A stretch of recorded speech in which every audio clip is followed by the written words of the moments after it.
દર્શક મિત્રો, નવજીવન ન્યૂઝમાં આપનું સ્વાગત છે। વાત કરીએ તો ગઈકાલે ચૂંટણીના પરિણામો જાહેર થયા અને આ પરિણામોમાં કોંગ્રેસ ફરી એકવાર બેઠી થતી હોય તેવી સ્થિતિ જોવા મળી। ગ્રામ્ય ક્ષેત્રમાં કોંગ્રેસે સારું પ્રદર્શન અન્ય વર્ષોની સરખામણીએ કર્યું। ત્યારબાદ આમ આદમી પાર્ટીને આ વખતે ગુમાવવાનું કંઈ નહોતું, મેળવવાનું હતું ઘણું બધું ને કંઈક ને ક્યાંક તાલુકા પંચાયતની 12 જેટલી તાલુકા પંચાયત, એક જિલ્લા પંચાયત આમ આદમી પાર્ટીએ મેળવી।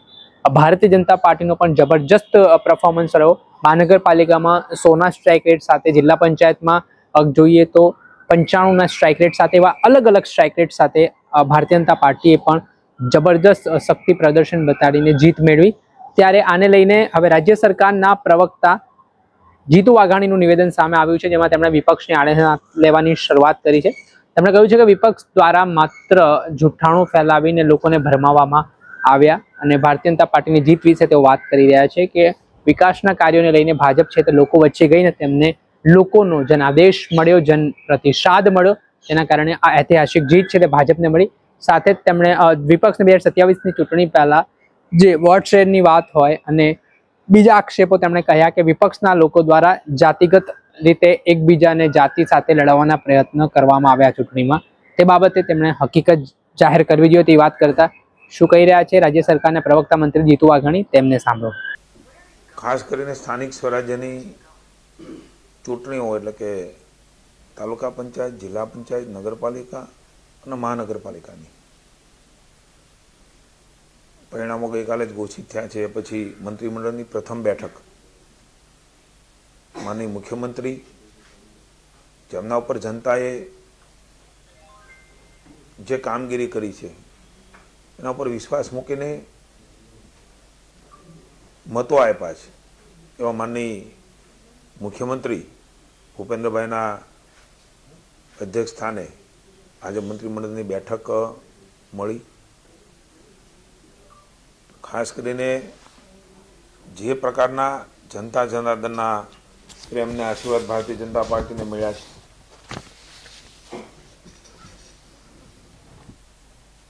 2026ની સ્થાનિક સ્વરાજ્યની ચૂંટણીઓમાં ઐતિહાસિક વિજય બદલ સમગ્ર ગુજરાતની જનતાનો આભાર માનવામાં આવ્યો। એક ઠરાવ પર મંત્રીમંડળે પસાર કર્યો છે, એની કોપી પણ આપને મળશે। માનનીય મુખ્યમંત્રી ભૂપેન્દ્રભાઈ પટેલ અને નાયબ મુખ્યમંત્રી શ્રી હર્ષભાઈ સંઘવીને મંત્રીમંડળ વતી અભિનંદન આપવામાં આવ્યા। 6.5 કરોડ જનતાએ ફરી એકવાર ભારતીય જનતા પાર્ટીની સરકાર ઉપર વિશ્વાસની મોહર મારી છે। માનનીય મોદી સાહેબના નેતૃત્વ અને માર્ગદર્શન હેઠળ છેલ્લા 2.5 દાયકા કરતાં પણ વધારે સમયથી અભૂતપૂર્વ વિકાસ એનું ગુજરાત સાક્ષી બન્યું છે। અનેકવિધ યોજનાઓ, જનતા જનાર્દનના વ્યવહાર ને કામ અને ગામ ઉત્તમ ઉદાહરણ એ આપણને ચૂંટણી દરમિયાન જોવા મળ્યું છે। જનતાના આ ભરોસાને રાજ્યની સરકાર ઋણ સ્વીકાર સહ નમન કરે છે। રાજ્યની જનતાએ મૂકેલો ભરોસો એ અમારા માટે જવાબદારી છે। વિનમ્રતાથી આ વિજયને, જનતાનો વિજય એ રાજ્યની સરકારને ભારતીય જનતા પાર્ટી માને છે। જનતાએ મૂકેલો વિશ્વાસ, એમની આકાંક્ષાઓ અને અપેક્ષાઓમાં એ સતત ગુજરાતને મળે છે, ત્યારે એમનો પણ વિશેષ આભાર માન્યો છે। મંત્રીમંડળમાં માનનીય મુખ્યમંત્રીશ્રીએ ખાસ કરીને 2047નો લક્ષ્યાંક હાંસલ કરવા માટેનો એક મક્કમ નિર્ધાર છે। મંત્રીશ્રીએ વહીવટીતંત્રને સૂચનાઓ આપી છે। ક્રમમાં એ સત્તાધારી પક્ષને આવતી હોય છે, આવા કામો એકત્રિત કરીને એને જુજાત ક્યારેક કોઈ ઇસ્યુઝ બેઝ ઉપર એ ચૂંટણીઓ કદાચ પરાજિત થયા હશું, પણ 95થી અવિરતપણે, દાખલા કે ભાવનગર મહાનગરપાલિકા 7મી વાર કન્ટિન્યુ જનતા જનાર્દન વિશ્વાસ મૂકે 17.41% થાય છે અને 5.10 પહેલા 3 રૂપિયા હતા, હવે ફ્રીમાં આપે છે, તો ટ્રાન્સપોર્ટેશનનો જ ખર્ચ હોઈ શકે. ટીપી સ્કીમ 40%, એ રાજ્ય સરકાર વેચી દે. આપ સૌ પત્રકાર મિત્રો છો. આ પ્રકારે ભ્રામક પ્રચાર, જૂઠાણાઓ, મને એવું લાગે છે કે કાં તો એમને ખબર પડતી નથી, કાં તો જૂઠાણા ફેલાવે છે. જો વહીવટમાં ખબર પડતી હોય તો ક્યારે કોઈ ટીપી સ્કીમની જગ્યા એ ડેવલપમેન્ટ સિવાય વેચી શકાય ખરી? માધ્યમથી કહું છું કે તમે 27ના પરફોર્મન્સ બતાવવા માટે લડો છો, એની જાહેરાત કરજો. જીતવા માટે નથી લડતા.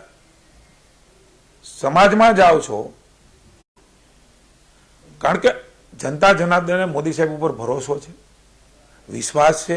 એક એવું અડીખમ નેતૃત્વ એ દેશને મળ્યું છે, સમગ્ર દેશના રાજ્યોને માર્ગદર્શિત કરે છે. ત્યારે હું બંને પક્ષોને કહું છું, 27 પછી પાછું ટૂંકું ઓપનનો પીડ્યો એવું ન કહેતા. તમામ તાકાતો લગાડ્યા પછી અમે મજબૂત વિકલ્પ, એમાંથી માત્ર 2 જીતી. ક્ષત્રિય સમાજમાં 6 ઉમેદવારો આપ્યા હતા, એમાં 5 વિજેતા થયા ભારતીય જનતા પાર્ટીમાં. કોંગ્રેસે 6 આપ્યા હતા, એમાંથી 1 વિજેતા થયા. દલિત સમાજમાંથી 5 ભારતીય જનતા પાર્ટી આપ્યા હતા, એમાંથી 3 વિજેતા થયા. ખોટું બોલવા માટે ટેવાયેલા વિપક્ષને હું પૂછવા માંગુ છું કે આ પણ આંકડા તમે જાહેર કરો. કોઈ એક જગ્યાએ જીતી જાય અને પછી બતાવે કે ફલાણી જ્ઞાતિના અમારા ઉમેદવાર, પણ તો બીજી પાર્ટીમાં જે તમારી પાર્ટી બીજા લડતા હતા એ જ્ઞાતિના નહોતા.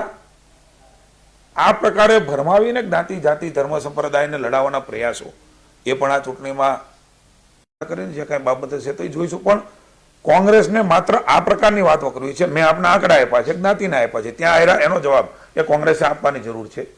ખાડિયા સિવાય કેમ આવ્યા, એનો જવાબ કોંગ્રેસે આપવાની જરૂર છે. અવિરતપણે જીતવાની વાત કરનાર કોંગ્રેસ કેમ હારે છે અમદાવાદમાં, એનો જવાબ આપવાની જરૂર છે. જ્યાં એમના મતદાર અમે બતાવીએ છીએ, હારી જનાર, વારંવાર ચૂંટણી હારી જનાર, એના વોટ શેરની વાત કરે તો હું આપના માધ્યમથી કહું છું કે 27ની ચૂંટણીમાં વોટ શેર વધારવા માટે લડશે. એ જનતાને જણાવે કે જીતવા માટે લડવાના છે. વોટ શેર વધારવા માટે લડે એનો અર્થ એવો થાય કે ભારતીય જનતા પાર્ટી જીતી ગઈ છે, એ એવું અત્યારથી સ્વીકારે છે. આવું મેં ક્યારે પહેલા સાંભળ્યું નથી. 90% ની જીત એટલે કે ટકાવારીની અંદર જીતેલા લોકો ચૂંટણી વખતે મોટી મોટી બંગલા ફૂંકવાવાળા લોકો એ 1%, 1.5%માં એની જીત થઈ છે. અને હજી પણ મેં કીધું હથિયાર હેઠા નથી મૂકતા. એ કંઈક આપણી પાસે વાત કરશે, સમાજમાં વાત કરશે. એટલે મેં પુનઃ આપની પાસે એક મુદ્દો મૂક્યો છે અને પુનઃ દોહરાવું છું. પ્રોગ્રામ પીએમઓમાં ફાઇનલ છે તે આપને જણાવી શકીશ.